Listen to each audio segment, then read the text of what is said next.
자, 성령의 열매 설교는 다음 주까지가 마무리고요. 이제 그 다음 주에는 저희가 성경 맥자기 공부를 하잖아요. 2주 동안에 구약을 정리를 하고요. 2주 동안에 예수님의 생애를 정리하고 그 다음에 신약으로 들어갈 거예요. 왜? 다 까먹으셨을 거니까. 그래서 구약의 시대들을 다시 보면서 어떠한 사건이 있는지 2주에 걸쳐서 우리가 복습하는 시간을 가질 거고요. 그 다음에 예수 그리스도의 생애에서 중요한 사건들을 보면서 어떤 행적을 가셨는지를 2주 동안에 설명을 해서 우리 이 신약 맥잡기 구약과 신약 1번을 정리한 다음에 그 다음에 신약이 서신서, 사도행전, 서신서, 계시록 여기를 넘어가도록 하겠습니다.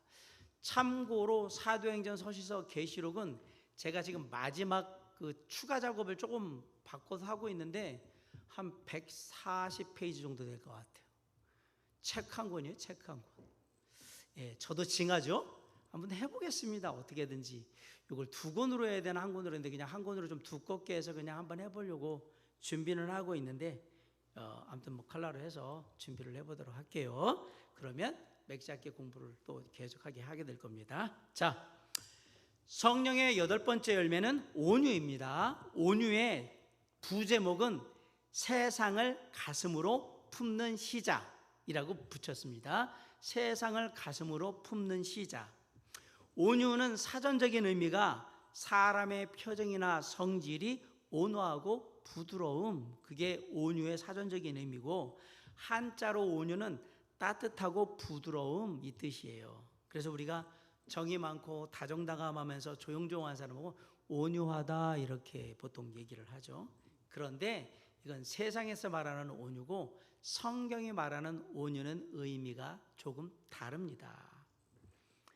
제가 예전에 이 온유라는 말을 설명하면서 온유가 뭐냐 그러면 야생마가 길들여지는 것과 똑같습니다 라는 얘기를 한 적이 있어요. 여러분, 야생마는 몸무게가 보통 한 300kg 정도 될 겁니다. 큰 말 하나가 한 300에서 한 400 사이 왔다 갔다 할 겁니다. 그럼 어마어마하게 되게, 그죠? 말이 우리가 생각하는 쪼랑말 생각하시면, 제주도 쪼랑말 생각하시면 안 돼요. 원래 말은요, 키가 되게 크고 높아요. 그런 말들이 있습니다. 그리고 말은 빨리 달리면 한 70km에서 80km 정도로 달립니다. 어마어마하게 빠른 겁니다. 자동차 우리가 보통 일반적인 속도에서 경제 속도가 60km인데 그 정도 가는 것보다 좀 더 빨라요. 말도 되게 빠르다는 얘기입니다. 그런데 말이 싸울 때 뭘 쓰냐면 발을 쓰거든요. 앞발로 내려치는 힘은 한 3톤 정도 된답니다. 이걸로 이렇게 탁 내려치는 힘으로 하면 3톤의 사람 맞으면 죽습니다. 그래서 가끔 뒷발로 맞으면 한 1톤 정도라고 해요. 근데 뒷발도 뒷발 나름일 것 같아요. 당겼다가 때리면 거의 뭐 똑같을 것 같은데요. 그래서 가끔 가다가 말한테 앞발이나 뒷발로 채워가지고 사람이 즉사하는 경우가 나오고, 그것만 나오는 게 아니라 그 밀림이나 이런 데서 가서 얼룩말 이런 거 잘못 당겼다가 사자가 얼굴이나 이런 데 발로 맞아가지고 그냥 그 자리에서 사자가 즉사하는 경우도 있습니다. 말 절대 온유하지 않습니다. 야생에 사는 말들은 진짜 무서운 동물입니다. 우리가 생각할 때 말이 그냥 대충 온유하고 온순하고 그냥 멍할 것 같은데 절대 그렇지 않다라는 얘기를 드리는 거고요. 말이 이빨로 불잖아요. 말리빨 혹시 보신 적 있으세요? 거기에 물리면 살 좀 떨어져 나가는 건 아무것도 아닙니다. 뼈가 으스러져 버립니다. 얘네가 이렇게 하면서 우두둑 하기 때문에 엄청 무서운 거예요. 이제 앞으로 여러분들은 제주도 가면 말을 안 타실 거예요. 이렇게 무섭게 제가 겁을 먹여놨기 때문에. 그 말들은 훈련된 말이니까 온유한 말들이란 말이에요. 그냥 훈련 안 된 말은 야생 말이고 그게 훈련되는 거예요. 그래서 몽골에서는 야생의 말들이 되게 많아요. 초원에. 그러면 말들을 필요하면 가서 잡아온단 말이에요. 그런데 그 말을 길들이는 데 있어서 아주 힘들어요. 왜냐하면 야생에게 길들여져야 되기 때문에. 로마나 그리스나 다 똑같아요. 전쟁에는 뭐가 필요하면 말이 있어야 기동력이 필요하니까 잡으러 다녔는데 야생의 말들이 돌아다니는 걸 잡으러 다니거든요. 그 말이 그 길들인 사람의 말을 잘 들으면 그때 말을 향해서 뭐라면 온유해졌네 이렇게 얘기하는 거예요. 그러니까 길들여진 야생마를 온유라고 그렇게 얘기하는 겁니다. 우리는 지금 전기를 써요. 그러니까 힘을 말하면 와트, 몇 와트, 몇 와트 이렇게 얘기합니다. 킬로와트나. 그런데 옛날에 전기가 없었던 시절에는 힘을 상징하는 게 뭐냐면 마력이에요. 마력이 뭐냐면 말의 힘이에요. 그러니까 일마력이라는 얘기는 말 한 마리가 마차를 끄는 힘, 그럼 1마력이에요. 10마력이면 10마리가 끄는 힘입니다. 50마리면 50마리의 말이 끄는 힘을 말하는 겁니다. 그렇게 옛날에 기차 없을 때는 뭐가 있어요? 마차가 그냥 말이 끄는 마차 타고 다니고 말 타고 다니고 그랬잖아요. 그게 힘이었단 말이에요. 아무튼 말은 이렇게 우리가 생각하는 거 다르게 힘의 상징이었던 거예요. 전기나 증기기관이 나오기 전에 힘을 쓰는 건 모두 뭐였냐면 말로 얘기했던 겁니다. 이렇게 거친 야생의 말이 조련사에 의해서 조련된다. 그래서 순둥순둥하게 보인다. 그러면 착각하시면 안 됩니다. 아무리 야생말이 순둥순둥하게 길들여도 야생마 안에는 뭐가 살아있냐면 야생의 본성이 그대로 살아 있습니다. 여러분, 사자가 새끼를 낳았어요. 호랑이가 새끼를 낳았어요. 그 새끼를 동물원 안에서 사육사가 기르면 얘가 야성이 없어요. 어릴 때부터 자기는 등치 큰 고양이인 줄 안단 말이에요. 그런데 야생에 있는 새끼를 가져오잖아요. 야생에 있는 새끼는 아무리 새끼라도 이미 야생에 있는 야성이 그대로 들어있기 때문에 얘는 어느 순간 어떻게 돌변할지 몰라요. 자랄 때 그렇게 자랐기 때문에. 그래서 이런 아이들은 야생에 돌려보내도 어느 정도 적응만 되면 바로 갑니다. 그러나 동물원에 태어나고 자란 애를 갖다가 야생에 풀어놓으면 얘는 어찌할 걸 모를 거예요. 상당히 많은 시간이 걸릴 거고 야생에 적응 못하면 아마 동물원으로 다시 돌아올 수도 있을 거예요. 그 얘기는 뭐냐면 야생의 것들은 아무리 길들인다고 해서 그 본성이 없어지는 것은 아니라는 얘기를 드리려고 하는 겁니다. 성경에 온유한 사람 그러면 누구를 얘기합니까? 여러분이 아는 인물 중에 온유하다? 모세. 이 땅에 모세는 온유한 자라 그러잖아요. 그리고 또 성경에 나오는 온유한 분, 바울도 온유하죠. 예, 그 맞습니다. 노재현 자매님 잘하셨어요. 바울도 온유합니다. 그런데 온유함의 대표는 예수님이에요. 나는 마음이 온유하다라고 딱 얘기를 하거든요. 모세나 바울이나 예수님은 다 온유한 사람들이에요. 온유한 사람들. 베드로도 온유합니다. 언제부터? 성령이 충만하고 난 다음부터.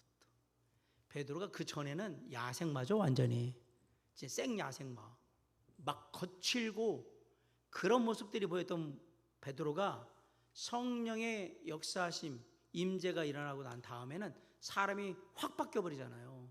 그리고 온유해져요. 그 얘기는 뭐냐면 온유는 누구의 열매다? 성령의 열매다, 이 얘기를 하는 겁니다.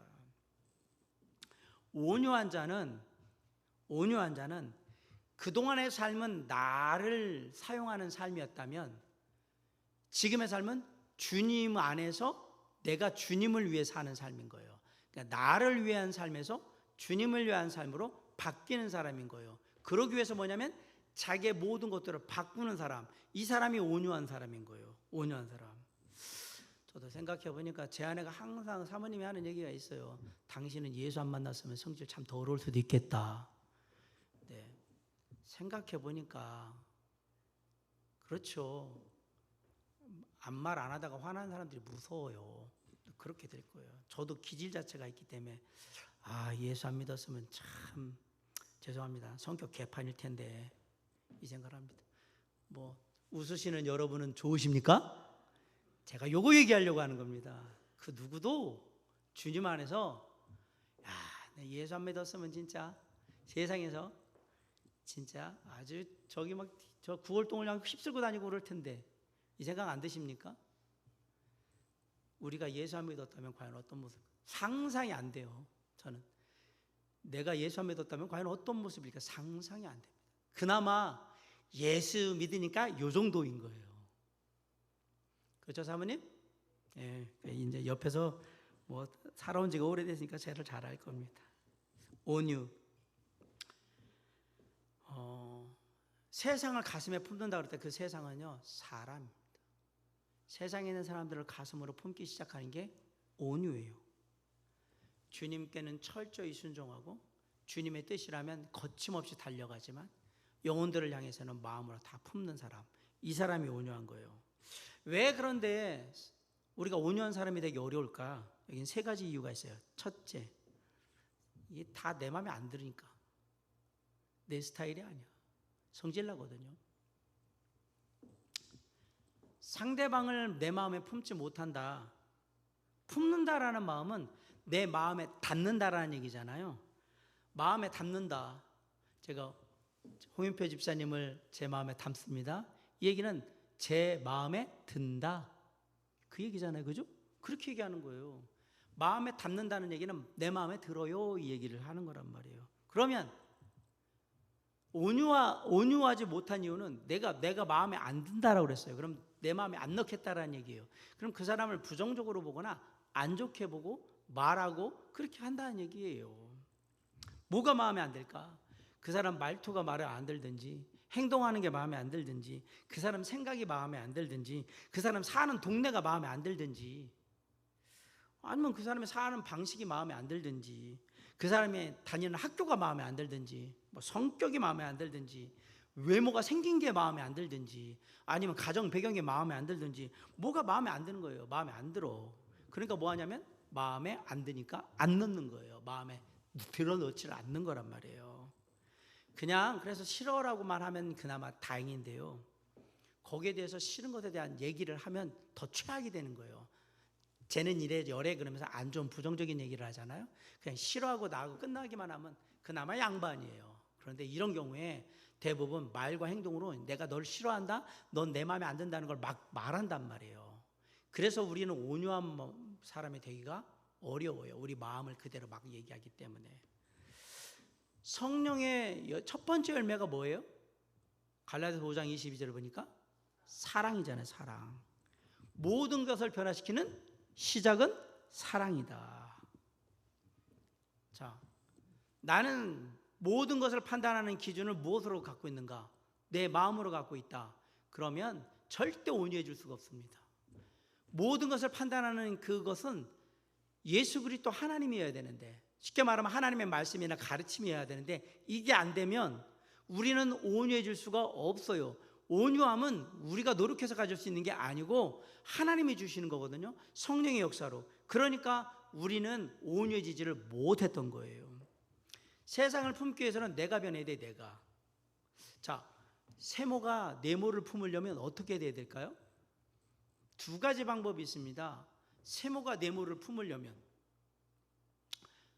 세모가 네모보다 더 크면 돼요.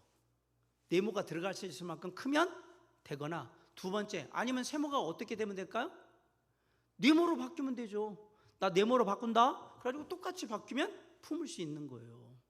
둘 중에 하나예요. 온유는 내가 더 큰 그릇을 갖거나 아니면 그 사람을 품을 수 있는 그 사람의 모양으로 맞춰주거나, 둘 중에 하나예요. 나는 세모고 홍 집사님 네모예요. 그리고 크기도 비슷해. 이거 안 돼요. 이거는 받아들일 수가 없어요. 서로 부딪히기 때문에, 맞부딪히기 때문에. 안 되는구나. 그래요. 여러분, 예수님이 죄 많은 인간 된 저와 여러분을 위해서 이 땅에 오셨습니다. 어떻게 오실 수 있었을까요?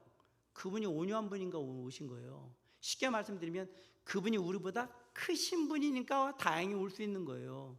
그분이 쪼잔한 분 같으면 우리 같은 인간들은 진짜 얘네는 안 된다, 아예 우리를 구원할 생각도 안 하셨을 거예요. 예수님이 이 땅에 온유하신 분이라고 하는 얘기는 그분이 크신 분이라는 얘기예요. 마음이 넓으신 분, 우리 모두를 다 한 사람 한 사람 다 각기 다른 이 사람들 다 품고도 남을 만큼 크신 분. 그래서 주님은 이 땅에 오실 수 있었다라는 사실이에요. 자, 우리가 온유해지지 못하는 첫 번째는 내 마음에 안 든다고 막 그러기 때문에 그래요. 두 번째, 우리가 이 종지그릇 같은 마음 갖고 있어서 그래요. 간장종지 같은 마음. 몸을 속이 좁다 이겁니다. 그래서 온유해지지 못하는. 간장종지가 아무리 예뻐도 간장종지에는 보통 뭘 담죠?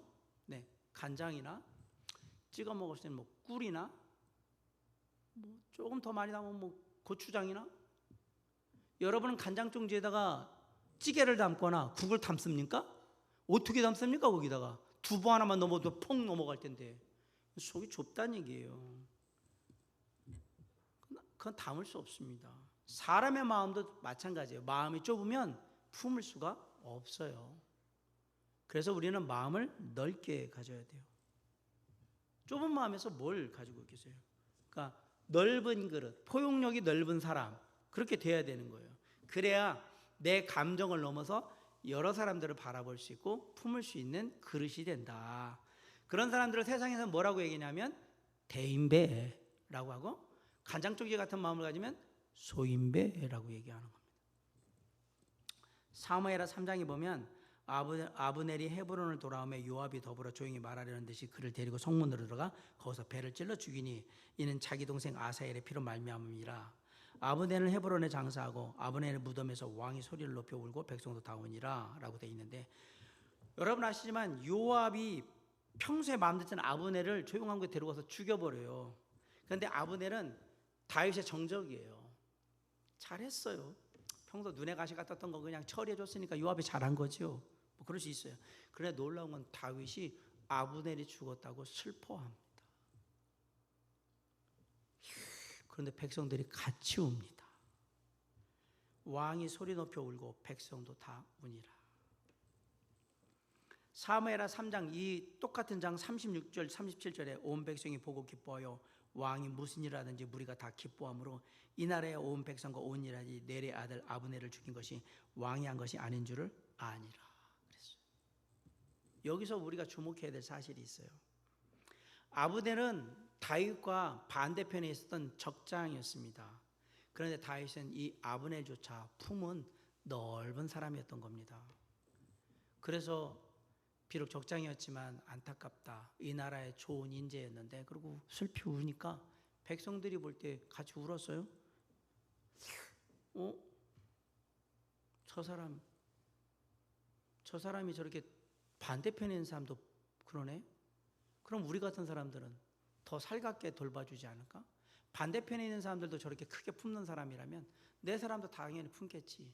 백성들은 거기서 알게 된 거예요. 놀랍게도 다윗은 그 하나의 행동으로 온 백성의 마음을 다 얻었어요. 온유하게. 그때 쌤통이다 잘 죽었다 저놈 아주 가만두지 말고 그냥 소위 말해 능지처참을 해주게 이러지 않았다는 얘기예요. 아쉽다. 저 아브넬이 마음을 바꿔서 나와 함께 했으면 얼마나 좋았을까. 이런 마음으로 슬퍼해줬던 거예요. 그 온유함으로 화내지 않고 그렇게 하자마자 사람을 얻은 겁니다. 사랑하는 성도 여러분, 마음을 넓히면 결국 얻는 거는 사람입니다. 마태복음 5장 5절에 보면 온유한 자는 복이 있나니 그들이 땅을 기업으로 받을 것이요. 이 말이 뭐냐면 온유한 자, 하나님은 부동산을 좋아해서 온유한 자에게 부동산을 허락하신다 그 얘기입니까? 땅을 기업으로 받을 거라고 그러면 어떤 사람도 땅 사라고 얘기하고 막 그런데 여기서 땅이 과연 그 의미냐? 아니요. 여기서 땅은요 그 땅에 거하는 사람들을 얻을 것이다 라는 얘기예요. 온유한 자는 결국 사람을 얻으면 그 땅이 누구 땅이 되는 거예요? 내 땅이 되는 거죠. 놀라운 사실이에요. 하나님이 부동산을 사랑하셔서 하나밖에 없는 독생자를 보내신 게 아니에요. 하나님이 세상을 이처럼 사랑하라서 세상의 땅을 사랑하신 게 아니고 세상에 있는 사람들을 사랑하셨잖아요. 온유한 자는 복이 있다니 그들이 땅을 기업으로 받는데 여기서 땅은 그곳에 있는 사람들을 말하는 겁니다. 실제는 사람을 얻으면 그냥 그 지역은 내 거인 거예요. 내 거. 우리 지금 선거 앞두고 있잖아요.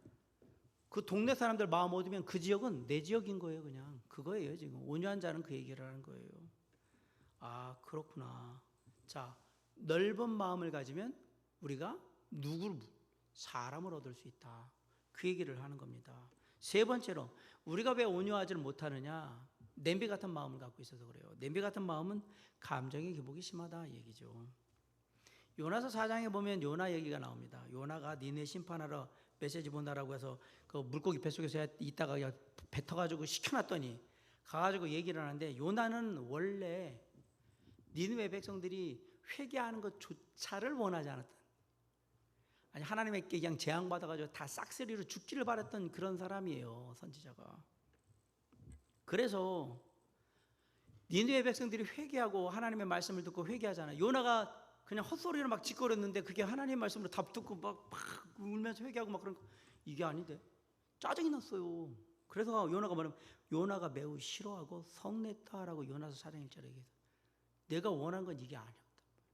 하나님이 내 입술을 통해서 막 얘기하니까 그냥 하긴 했는데 아무 마음 없이 진짜 하기 싫은 걸 억지로 했는데 사람들이 막 뒤집어지니까 진짜 기분 나쁘네. 내가 얘네들은 벌 받아가지고 아주 이 땅에서 아주 죽어야 되는데 얘네가 이래. 그래서 하나님이 니느웨의 재앙을 내리지 않기로 한단 말이에요.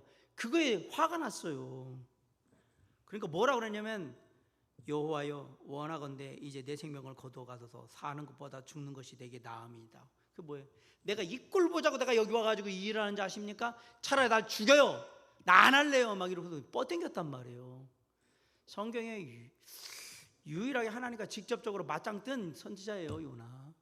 싫다고 짜증난다고 다 얘기했어요. 놀랍게도 하나님이 그대로 두셨습니다. 요나가 니느웨로 안 가고 다시스로 도망간 이유가 뭐예요? 니느웨가 잘 되는 꼴을 보기 싫어서. 하나님의 은혜나 구원의 은혜 아예 이런 거는 니네는 손톱만큼도 받으면 안 된다고 생각하니까 안 하겠다고 도망간 거예요. 그걸 갖다 놔서 한 거거든요.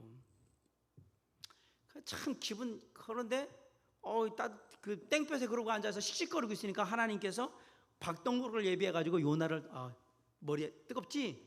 그러면서 이렇게 딱 해주셨단 말이에요.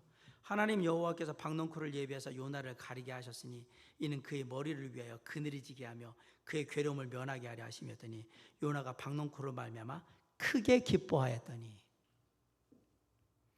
요나가 기뻐하였더니가 아니라 크게 기뻐하였더니.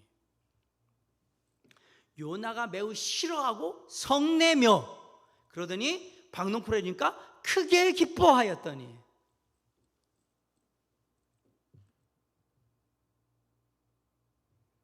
해가 뜰 때 하나님이 뜨거운 동풍을 예비하셨고 해는 요나의 머리에 쪼임에 요나가 혼미하여 스스로 죽기를 구하여 이르되 사는 것보다 죽는 것이 내게 나으니이다.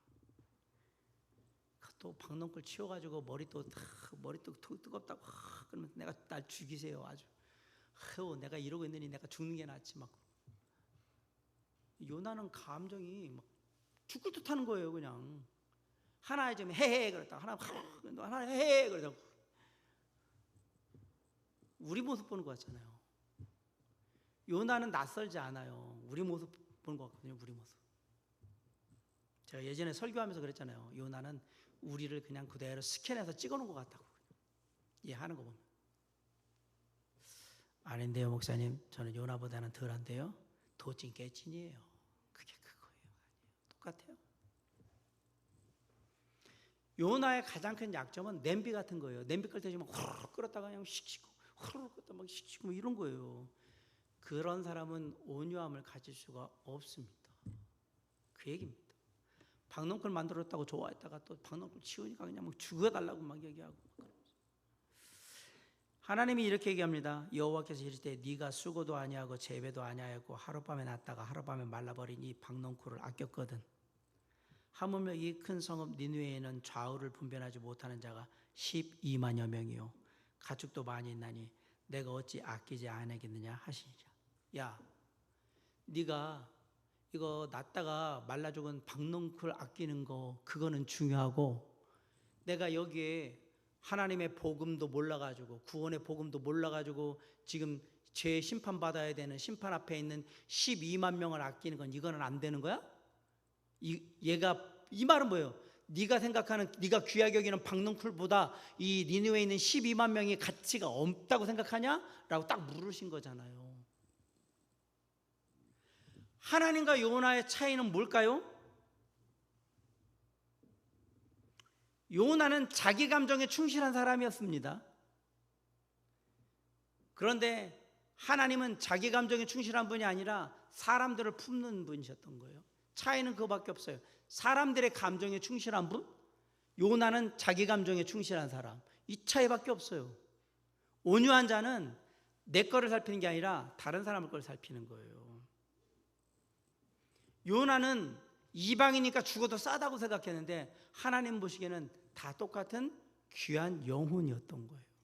그 차이밖에 없습니다. 자, 이래서 내 마음에 안 든다고 때로는 종자기 같은 그 좁은 마음으로, 어떤 때는 그냥 변죽이 죽을 듯하는 그런 냄비 같은 마음 때문에 우리는 온유하면 못 돼요. 아까 누가 성경에서 온유합니까? 라고 할 때 모세 얘기를 했습니다. 이 사람 모세는 온유함이 지면의 모든 사람보다 더하더라고 민수기 12장 3절에 얘기를 했습니다. 왜 하나님은 모세를 온유하다고 얘기했을까요? 모세가 여러분 알지만 모세 아내가 구스 여자, 에티오피아 여자, 에티오피아 여배자잖아요. 그래가지고 미리암하고 아론이 막 뭐라 그랬잖아요. 왜 이방 여자를 데리고 왔느냐. 그러면서 얘기하잖아요. 뭐 하나님이 모세한테만 얘기해, 우리한테도 얘기해. 그러면서 우리도 이제 할 수 있어. 그 얘기는 바꿔 얘기하면 모세가 율법을 어겼다라고 얘기하는 거예요. 이스라엘 백성이면 이스라엘 백성하고 결혼해야 되는데 모세가 지금 구스 여자 데려갔다가 결혼했으니까 이방인 어기는 거, 이건 율법을 어긴 거다, 이 얘기를 하려고 했던 거예요. 하나님이 그걸 모르실까요? 왜 하나님은 그냥 두셨을까요? 놀랍게도 하나님이 모세에 대해서 이렇게 얘기해요. 내 종 모세와는 그렇지 아니하니 그는 내 온 집에 충성함이라. 모세는 충성스럽다라고 얘기했어요. 워낙에 출애굽기 32장에 보면 금송아지 만들고 우상 숭배하다가 하나님이 진노하셔서 다 이스라엘 백성 다 거기서 죽인다고 그랬잖아요. 그때 모세가 뭐라고 그랬어요? 살펴달라고 얘기하면서 차라리 저 백성들을 죽이려면 저를 죽이세요라고 얘기하잖아요. 모세는 그런 사람이었던 거예요. 내 이름을 지워버리세요. 그 얘기는 저 죽여버리세요. 그리고 모세는 이스라엘 백성들과 자신의 목숨을 맞바꿀 정도로 그렇게 가슴에 영혼들을 보면 온유한 사람이었던 겁니다. 두 번째로 우리가 예수님은 말할 필요가 없는 온유한 분이니까 넘어갑니다. 바울, 고린도후서 10장 1절에 보면 너희를 대면하면 유순하고 떠나 있으면 너희에 대하여 담대한 나 바울은 이제 그리스도의 온유와 관용으로 친히 너희를 권하고. 너희를 대면하면 유순하다고 했는데 이 말이 온유란 말입니다. 내가 너희를 대할 때는 온유하고 떠나 있을 때는 담대하다. 고린도후서 10장은 무슨 얘기냐면 고린도 교회 성도들 안에서 누가 있냐면 거짓 교사들이 나온 겁니다. 그 거짓 교사들이 이제 얘기하는 거예요. 사실 사도 바울은 선교 활동 갈 때 고린도 교회가 후원을 하지 않았어요. 돈을 받지 않았어요. 그런데 거짓 교사들은 뭐냐면 우리가 일해야 되니까, 하나님 일해야 되니까 돈 내라고 해가지고 헌금을 착취하기 시작했던 거예요. 그랬더니 고린도 교회 성도들이 바울 선생님은 헌금 같은 거 안 받으셨네요. 선교 가시는데도 안 하셨는데. 그랬더니 뭐라면 사도 바울이 가짜라서 안 받은 거라고 얘기해요. 걔는 하나님 말씀도 모르는 가짜라 가지고 그런 것도 안 받고 그냥 간 거라고 막 그렇게 몰아붙였던 겁니다. 그리고 우리는 하나님의 진리를 가르치는 사람이기 때문에 돈을 받는 것이 합당하다라고 그렇게 얘기를 했던 거예요. 그리고 얘기한 거예요. 그리고 바울 봐라, 머리 까지고 대머리에다가, 그리고 말도 못하지 않냐. 그리고 막 이제 외모를 비하하고 바울의 그런 것들을 막 비하하는 그런 것들을 막 했던 버린 거예요.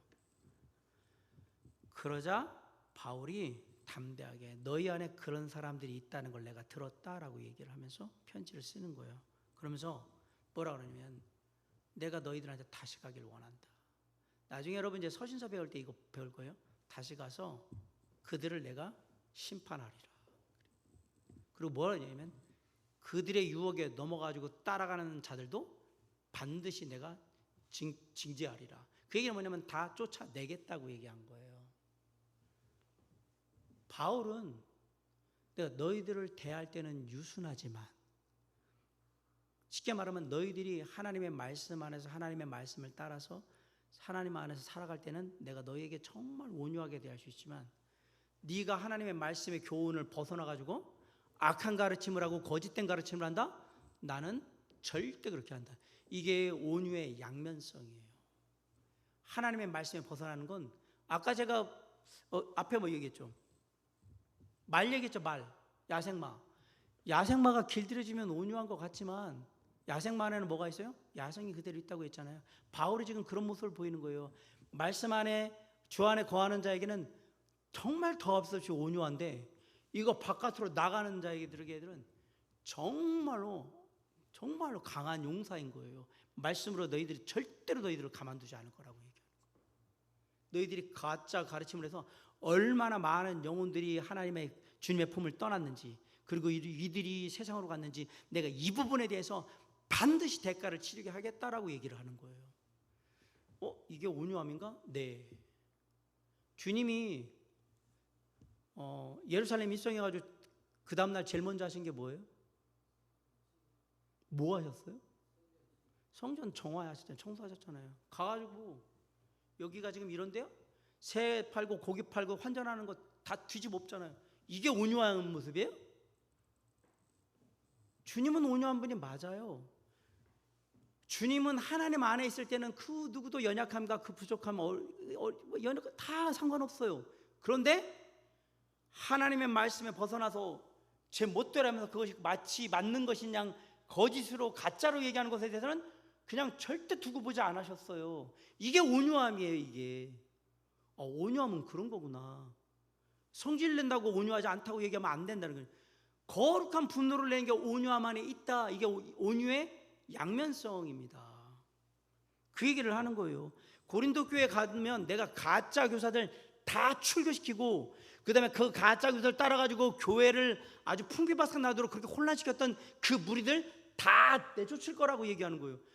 바울이 그런 사람이 아니잖아요. 그런데 그것이 주님의 몸된 교회를 온전히 세우는 길이라고 생각하니까 내가 간다. 가면 너희들한테 반드시 그럴 거라. 그걸 먼저 편지로 보낸 거예요. 경고한 거예요. 경고.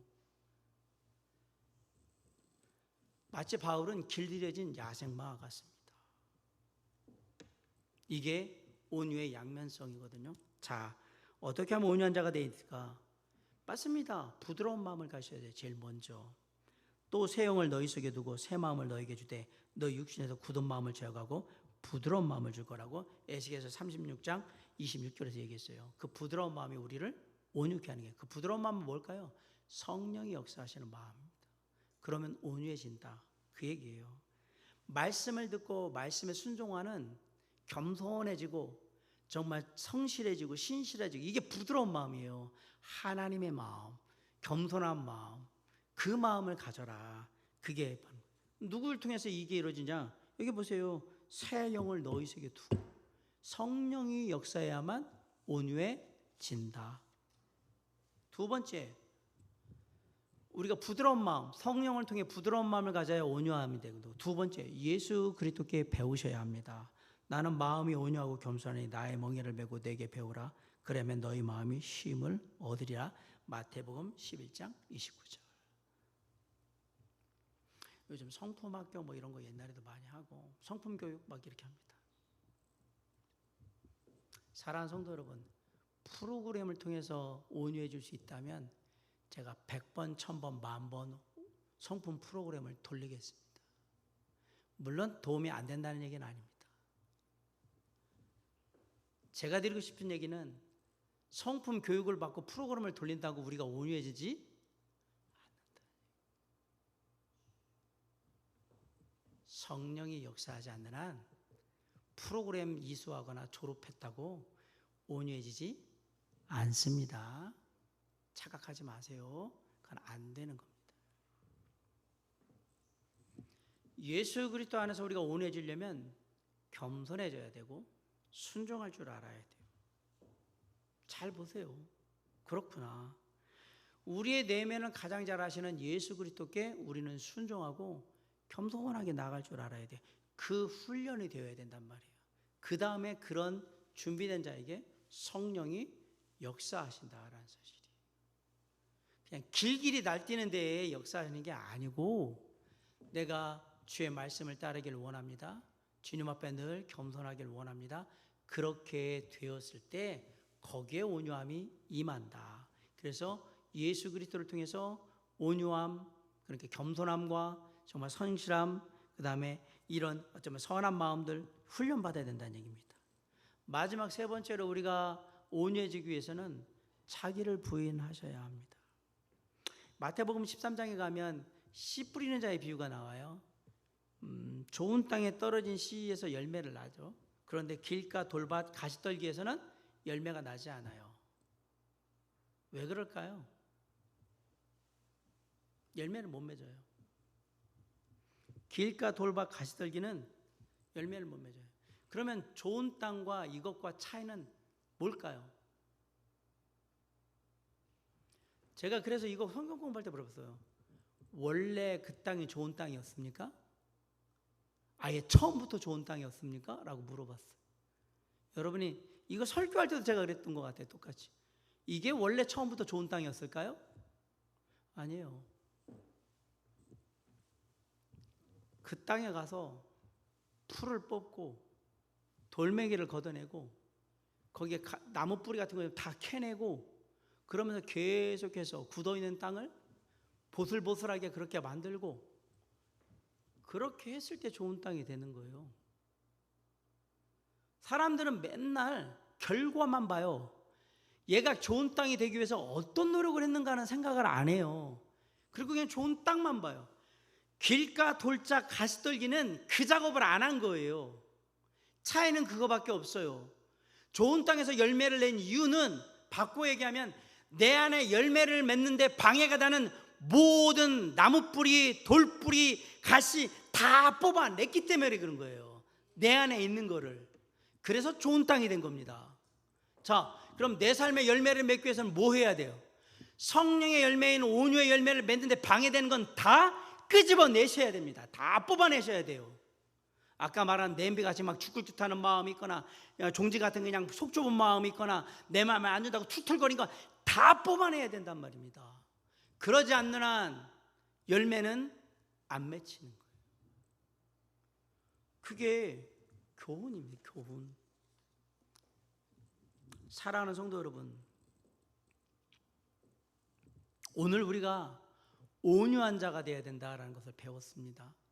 온유가 뭔지도 배웠습니다. 그런데 드는 생각은 저는 이 마지막에 있는 씨 뿌리는 자 비유가 결국 해답이라고 생각합니다. 우리는 온유가 뭔지 알아요. 근데 중요한 건 온유라는 성령의 열매가 우리의 심령 안에서 자라나려면 그것을 방해하는 모든 것들을 다 뽑아내야 돼요. 버려야 한단 말이에요. 그러지 않는 한 열매는 맺히지 않는 거였던 거예요. 온유뿐만이 아니에요.